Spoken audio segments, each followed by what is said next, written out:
been thousands, perhaps even tens of thousands of historical movies released over the decades.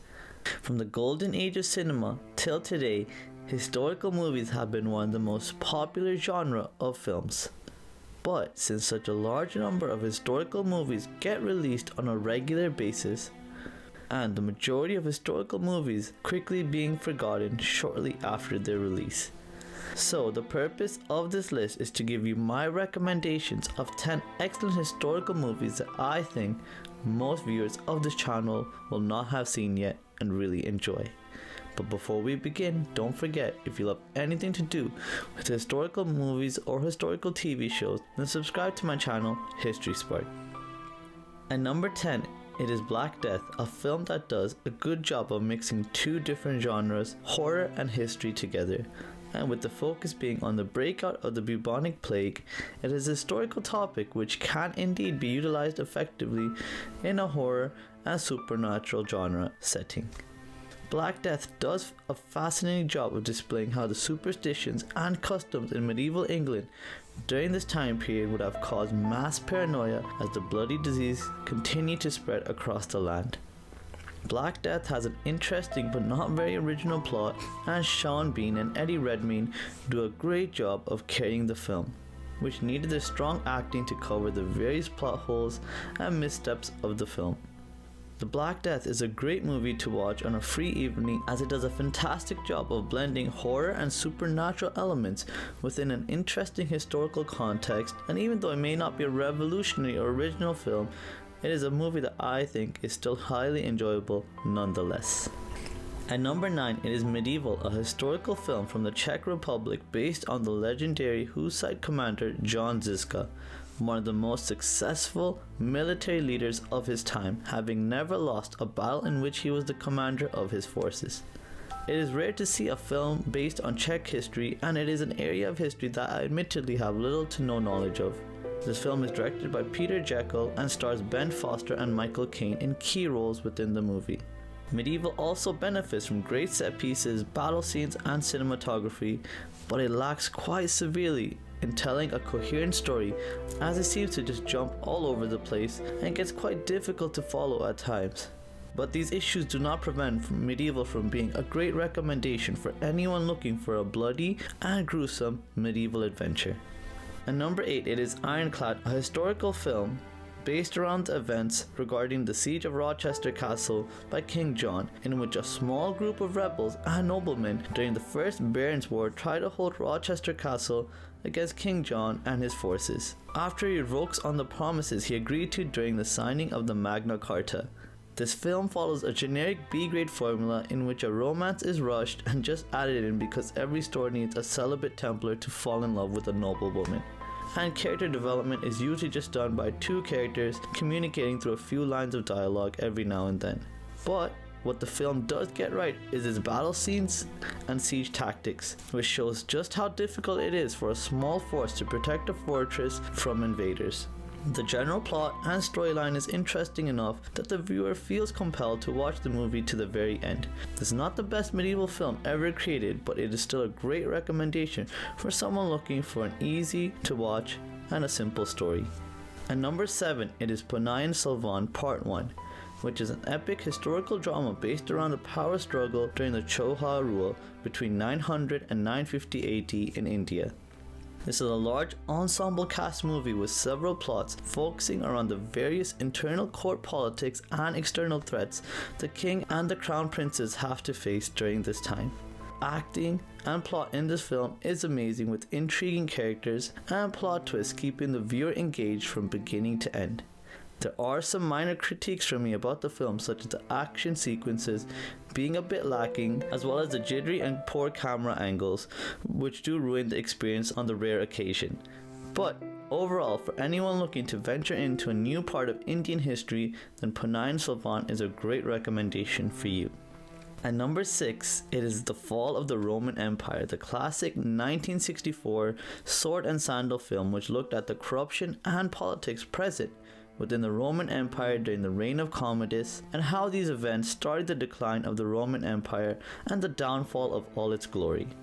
This film highlights what makes the classic era of historical films so endearing even to this day, as the movie relies solely on amazing acting by the entire cast and a strong plot to carry the movie forward, as there is no CGI or over-the-top action in this film to distract viewers from weaker elements of the movie.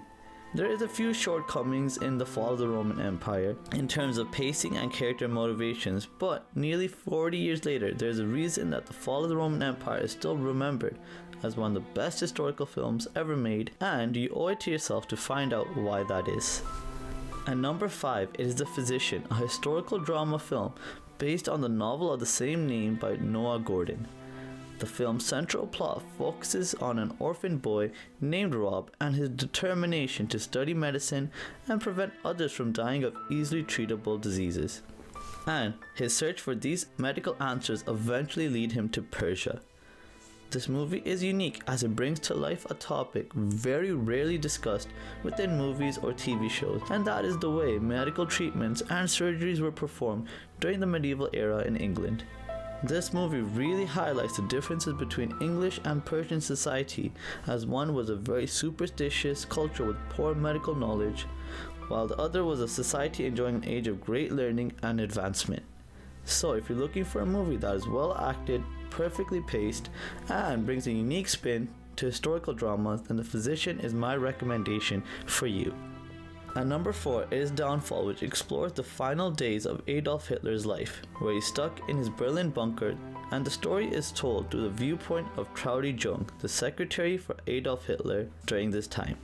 The premise for this film is very interesting, and this film's attention to historical accuracy was one of the key reasons I found this movie so enjoyable, and I felt like I needed to give it a recommendation, as the plot and narration here is surprisingly accurate and really well done. Downfall shines for its ability to show Hitler in a new light, and it gives a fascinating first-hand account of his thoughts and the events surrounding him during his last few days.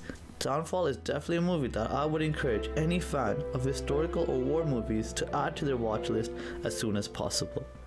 The third spot on this list goes to Agora, a historical drama which follows the life of Hypatia, an Alexandrian mathematician, philosopher, and astronomer from her childhood to her eventual death.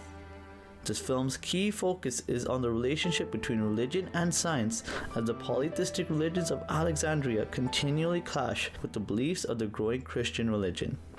Agora does a fantastic job of highlighting how difficult it was to advance science and the astronomies due to religious constraints and the growing influence of external forces in Alexandria. Rachel Weisz really shines in her role as Hypatia and does a fantastic job of bringing her character to life, and all the supporting cast do a fantastic job further filling out the world. The plot is fantastic with lots of unexpected twists and turns, making this film a great watch from beginning to end. There are a few stumbling points here, as the pacing does struggle a bit and the political situation of the time could have been expanded upon a little bit more.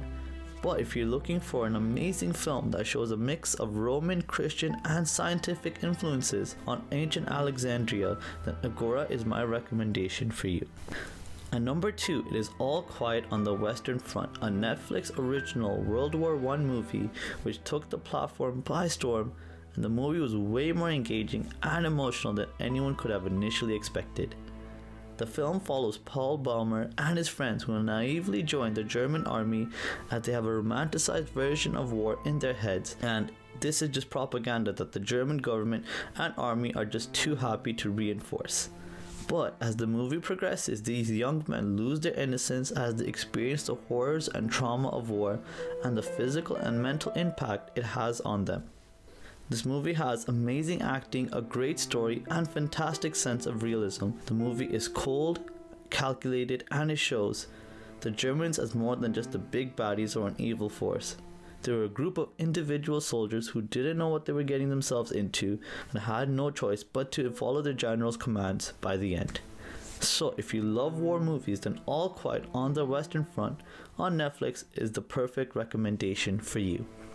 And the top spot on this list goes to Arn the Knight Templar, which is a fictional story based around a Knights Templar named Arn, if you couldn't decipher the clues in the movie's title. This is actually a two-part film series which is based off the best-selling Crusades book series by Han Julio, which sees a fictional character named Arn become a Knights Templar, and he is a witness or a catalyst to many real historical events such as the Battle of Mount Gizzard and the Battle of Hattin. Arn the Knight Templar is one of the most expensive films ever created in the history of Swedish cinema, and it is a fantastic feat of storytelling, cinematography, and bringing a semi-accurate historical depiction of the Knights Templars to our screen. So if you have any interest in the Crusades, Knights, medieval history, or just historical films in general, then Arn the Knights Templar should be the newest film you add to your watch list. So lastly, I just wanted to say thank you so much for watching this video. If you did enjoy it, please do like and share this video with others. And if you haven't done so already, why not subscribe to my channel History Spark, as I post videos on historical TV shows and historical movies each and every week. Thank you so much for watching. Bye.